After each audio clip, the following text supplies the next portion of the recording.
النهارده خلي بالك، النجاح عمره ما هيكون سريع. النجاح عامل زي البذره، النهارده انت حطيت البذره في الارض عمرها ما هتطلع تاني يوم وتقول لك خد التفاحه بتاعتي، لا ده انت كل يوم من الفجر كده هتقوم تسقيها وتنظف حواليها وتصبر عليها شهر واثنين وثلاثه لحد ما تكبر، وبعد كده تلاقي ثمره النجاح بتاعتك. النهارده انا جاي اقول لك على سر محدش هيقول لك عليه.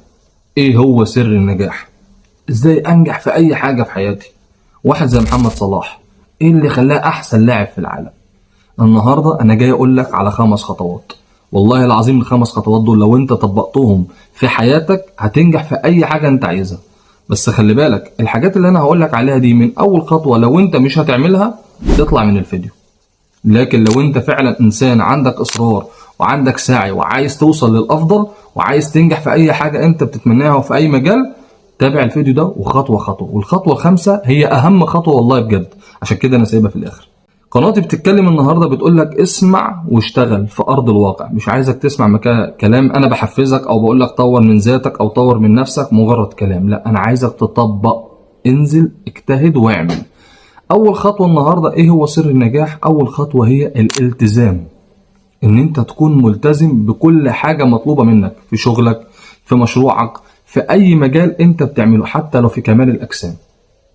طول ما انت ليك نظام، انا مثلا راجل مثلا بلعب رياضه، المفروض ان انا مثلا بلعب 4 ايام في الاسبوع، انا ملتزم في الاسبوع ده العب 4 ايام، فطول ما انا ملتزم انا هطلع شغل كويس.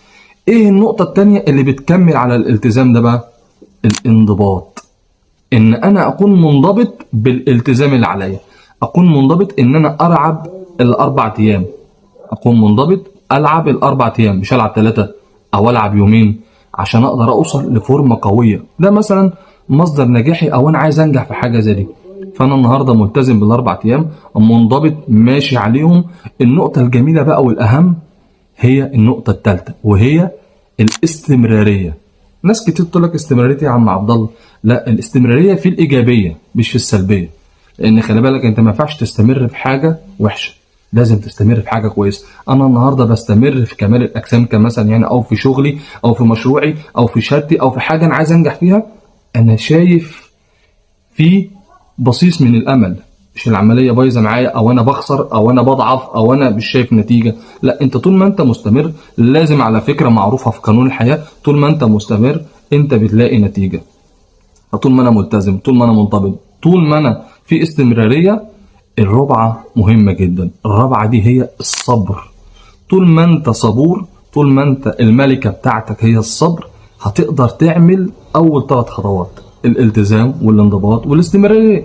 فطول ما انت صابر على النتيجه، لان خلي بالك عمر النجاح ما هيبقى سريع، ما كانش حد غلب، كان كل الناس بقت ناجحه. النهارده خلي بالك النجاح عمره ما هيكون سريع.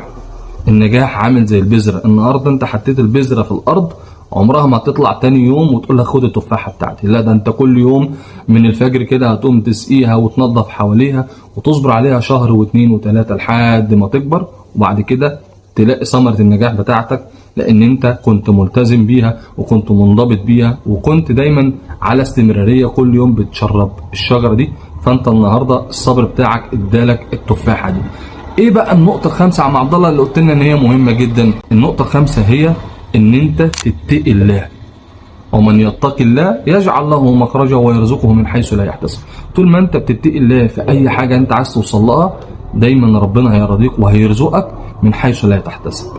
ايه هو سر النجاح؟ 5 خطوات اعيدهم معاك تاني: الالتزام، الانضباط، الاستمراريه، الصبر، ال5 وهي اهم حاجه ان انت تتقي الله.